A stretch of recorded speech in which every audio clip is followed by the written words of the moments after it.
Buddy Sims and the team from our local VFW were able to secure that for us. So it's kind of just a real unique little piece that we can have a place to go to never forget those that were affected by 9/11. Here's more.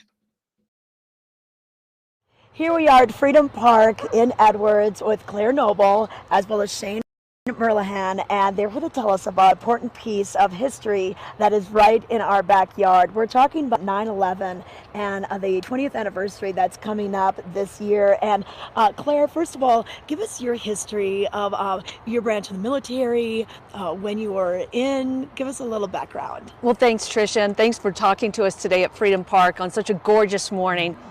I was in the United States Air Force from 1989 until 1996, and I deployed for Operation Desert Shield, Desert Storm during that time as well. And I also served overseas in Japan and in Korea. And when I got out, I was in the reserves for a few years as well. Oh, well, thank you for your service. Thank and you. Your time, your dedication to our country. And Shane, how about you? Tell us a little bit about your story. Well, I enlisted in the Marine Corps in 1993, did 4 years active, and then transferred to the Army National Guard, where I served for 17 years. I got out in 2014, did 14 countries, traveled all over the world, so it was a great experience, and now I work locally here.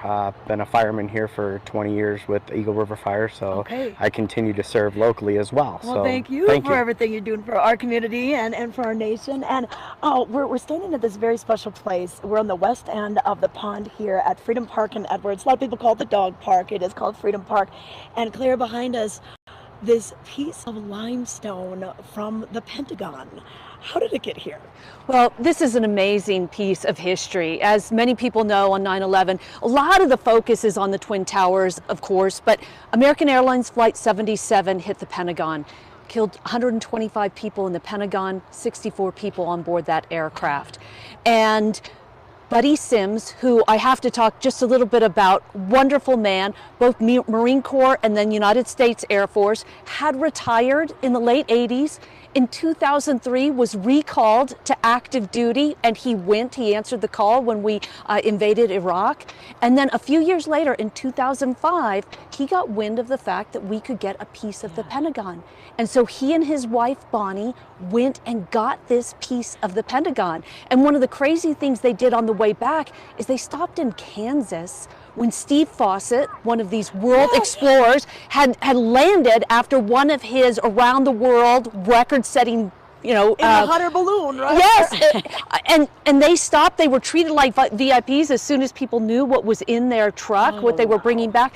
But one of the things I wanted to talk about this is the other day I walked up here and there was somebody sweeping the ground here. It was Clark Shively, who's in the VFW. And so what this is yes, it is a piece of our history, but it came together by people in our community. Yes. So it was very much an individual, grassroots kind of thing. This was not, something that elected officials decided we would do. It was people in our community, and it's people who in our community who continue to maintain it. And you guys have another event that's going on 9/11, which should be Saturday. Tell us about the golf tournament. Correct. So we put on a golf tournament on 9/11, and what it does is it allows veterans and first responders to get together and play golf.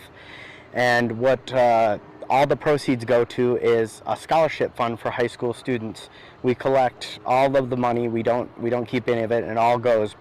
And we issue one scholarship to a senior to all the high schools across the county here, $2,000 for initial year, and then they can reapply. They have to submit a letter of what they've done in college and their grades to keep up, but then they can get additional funds throughout their college career.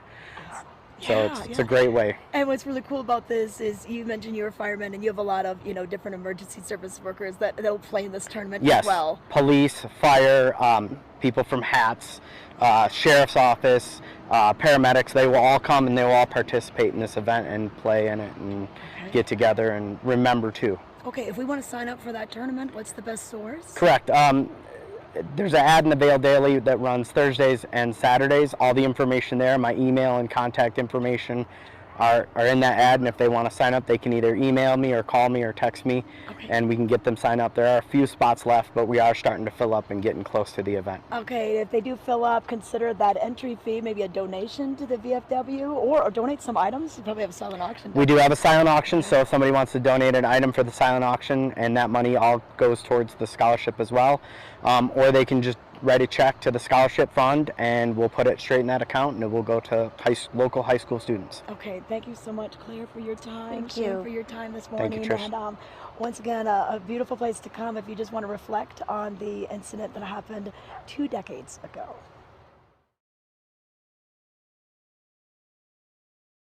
Slifer Smith and Frampton, Vail Valley's choice for real estate from the very beginning. For generations, we've grown together. Thank you for making us the #1 real estate company in the Valley. From Denver to the mountains, as we live and connect with each other and our community, Slifer Smith and Frampton is here with experience.